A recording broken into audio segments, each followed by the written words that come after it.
ایک بار ایک گاؤں میں ایک بزرگ آدمی رہتا ہے۔ اس کے پاس ایک بڑا سا پھل کا پڑ گیا تھا۔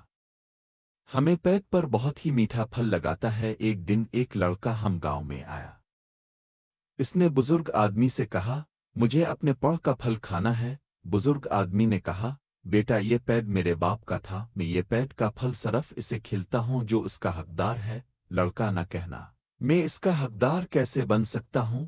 بزرگ آدمی نے کہا، بیٹا اگر تو میرے پیٹ کا پھل کہنا چاہتا ہے تو پہلے میرے لیے ایک کام کرنا ہوگا۔ او لڑکا نے کہا، میں کیا کام کر سکتا ہوں؟ بزرگ آدمی نے کہا، بیٹا میں چاہتا ہوں کہ تم میرے گاؤں کے سب لوگوں کی مدد کرو۔ اگر تم یہ کام کر سکتا ہے تو میں تمہیں اپنے پیٹ کا پھل کھلونے گا۔ لڑکا نہ کہنا، ٹھیک ہے میں یہ کام کر سکتا ہوں۔ لڑکا نہ بزرگ آدمی کے گاؤں کے سب لوگوں کی مدد کی۔ اس نے ان کی ضروریات کو پورا کیا اور ان کی مشکلوں کو حل کیا۔ جب لڑکا نہ یہ کام کر لیا تو بزرگ آدمی نے استعمال اپنے پیٹ کا پھل کھلایا۔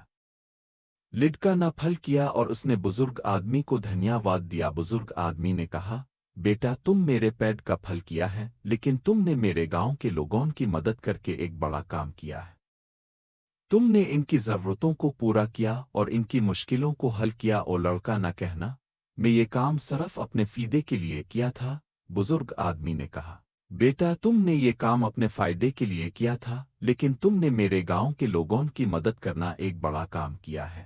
یہ کہانی ہمیں یہ سکھاتی ہے کہ ہمیں اپنے فائدے کے لیے کام کرنا چاہیے لیکن ہمیں دنیا کی مدد کرنے کے لیے بھی کام کرنا چاہیے۔ کیا آپ کو یہ کہانی پسند آئے؟